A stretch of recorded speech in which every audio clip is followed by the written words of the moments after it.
ओम स्वस्ति श्री गणेभ्यो नमः श्री गुरुभ्यो नमः अयं सरस्वत्यै नमः ओम नमो भगवते रुद्राय। आप समस्त शिव साधकों को प्रणाम। मैं पंडित गिरीशानंद शास्त्री आप सभी को प्रेम भरी ओम नमो भगवते रुद्राय। सर्वविदित है कि 7 सितंबर सन 2025 से लेकर 21 सितंबर सन 2025 तक पितृपक्ष है। ऐसे में मेरे महादेव की अनंत कृपाओं को देने वाला एक पावन पवित्र नक्षत्र है जिसका नाम है आर्द्रा नक्षत्र, जिसकी विषय की जानकारी मैं आपको समय समय में देता रहता हूं। लेकिन इस वर्ष पितृपक्ष में जो यह आर्द्रा नक्षत्र ये अद्भुत संयोगों के साथ है। कारण क्योंकि आर्द्रा नक्षत्र सोमवार के दिन है और सोमवार के दिन आर्द्रा नक्षत्र का प्रभाव अपने आप में बहुत प्रभावशाली होता है। जैसे मानो कि पारस यदि लोहे का स्पर्श कर ले तो वह लोहा भी स्वर्ण का बन जाता है।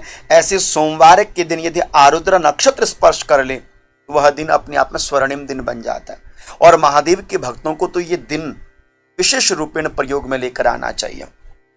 और पितृपक्ष चल रहा है तो मैं तो चाहूंगा कि आरुद्र नक्षत्र में जो आप शिव पूजन करेंगे, कृपया ये पूजन अपने पितरों को समर्पित कर दीजिएगा। हमें करना क्या चाहिए, ध्यान रखिएगा। आरुद्रा नक्षत्र भगवान शिव का नक्षत्र है। आरुद्रा नक्षत्र के देवता भगवान शिव हैं और 27 नक्षत्रों में से यह 6वां नक्षत्र है।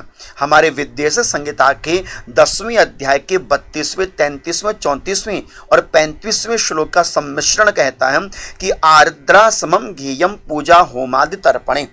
आर्द्रा नक्षत्र भगवान शिव की पूजा पाठ और पितरों की तृप्ति के लिए भी बड़ा विशेष नक्षत्र माना जाता है। हमें क्या करना चाहिए, देखिए सबसे पहले कार्य प्रातः काल के समय, क्योंकि सबसे पहले ये तो ध्यान रखिएगा कि आरुद्रा नक्षत्र 15 सितंबर सन 2025 को दिन सोमवार 7:30 बजे प्रातः 7:30 बजे के उपरांत आरुद्रा नक्षत्र प्रारंभ होगा। इसलिए आप 7:30 बजे के उपरांत शिवालय में जाकर भगवान शिव पर कपूर युक्त जल, क्योंकि सोमवार का दिन है तो कपूर को अच्छी तरह से मसलकर जल में डालकर भगवान शिव पर चढ़ाएं, मनोशांति प्राप्त होती है। दूसरा, भस्म युक्त जल आप महादेव पर आरुद्रा नक्षत्र में अर्पण कर सकते हैं। तीसरा, हो सके तो आप गाय का कच्चा दूध पितरों के नाम से भगवान शिव पर अर्पण करें। और चौथा कार्य जो सदैव मैं आपसे कहा करता हूं कि आरुद्रा नक्षत्र में जल और काला तिल महादेव पर जरूर अर्पण करना चाहिए। लेकिन इस वर्ष पितृपक्ष में आरुद्रा नक्षत्र का प्रभाव है 15 सितंबर को, तो क्यों नहीं जल और काला तिल सम्मिश्रण करके अपने पितरों के नाम से अर्पण करें और महादेव से कहें कि बाबा मेरे पितरों को आपने मुक्त करना है, मेरे घर में किसी प्रकार से कोई पितृदोष ना आए, महादेव आप मेरे पितरों का उद्धार कीजिएगा, मेरे पर कृपा कीजिएगा।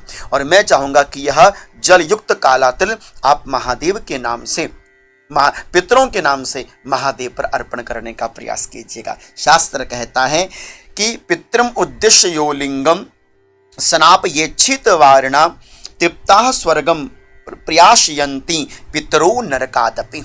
बस अपने पितरों के नाम से आप जल महादेव पर चढ़ा दीजिए। सच मानिए आपके पितृ बड़े प्रसन्न चित्त होंगे। पितृ आशीर्वाद देते हैं कि धन्य है हमारे कुल में कोई ऐसा पुत्र उत्पन्न हुआ जो भगवान शिव का पुजारी है और भगवान शिव की पूजा के माध्यम से देखो आज हमारे तारण के लिए भगवान शिव का पूजन कर रहा है। गया, पुष्कर, अनेक बड़े बड़े तीर्थों में पिंडदान करने का जो फल होता है वह मात्र केवल भगवान शिव पर जल और काला तिल चढ़ाने से प्राप्त हो जाता है। और बात जब पितृपक्ष में आरुद्र नक्षत्र की हो और दिन सोमवार का मिल जाए तो बताइए इससे बढ़कर कोई सौभाग्य का दिन हो सकता है। प्रभावशाली दिन है, इसलिए ये 3-4 कार्य तो आपने करने हैं। लेकिन साथ ही साथ पितरों के लिए विशेष क्या करना है, महादेव के निकट बैठकर आपने गजेंद्र मोक्ष का पाठ करना चाहिए। यदि आप गजेंद्र मोक्ष का पाठ कर सकें अत्यंत श्रेष्ठ कार्य है।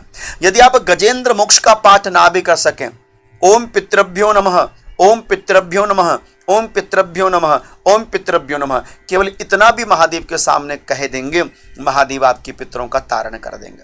अपने पितरों का नाम उच्चारण मन में कीजिएगा, महादेव मेरे पितरों को आप सद्गति दीजिएगा। इस तरह भाव लेकर यदि आरुद्र नक्षत्र में आप मेरे महादेव के निकट बैठकर अपने पितरों के निमित्त सर्वांग सांगोपांग पूजन करेंगे, अवश्य में वह कार्य सिद्ध होगा। सुबह और शाम दोनों समय आपने, प्रातः काल भी संध्या काल भी, आपने दीप दान जरूर करना चाहिए महादेव के शिवालय में जाकर। साथ ही साथ सोमवार का दिन है, आरुद्र नक्षत्र है, तो श्वेत पुष्पों से, श्वेत पुष्प पितरों को भी अत्यंत प्रिय है और महादेव को भी अत्यंत प्रिय है, तो श्वेत पुष्पों से आपने महादेव को श्वेत पुष्प अर्पण करने चाहिए। और आरुद्रा नक्षत्र सोमवार का दिन है, तो आपने संध्या काल के समय यदि आकाश पर चंद्रमा आ जाए तो चंद्र देवता का दर्शन करना चाहिए।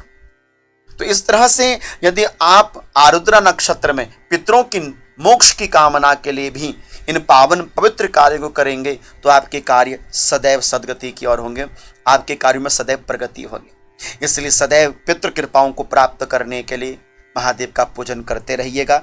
सुंदर सौभाग्य आपके सामने उपस्थित है 15 सितंबर को, तो चूकना नहीं है, अवश्य में इस अवसर का लाभ उठाइए और अपने पितरों के निमित्त जैसा जैसा मैंने आपसे कहा वह अवश्य में आप महादेव के शिवालय में जाकर जरूर कीजिएगा। आशा करता हूँ कि ये वीडियो आपको अच्छी लगी हो।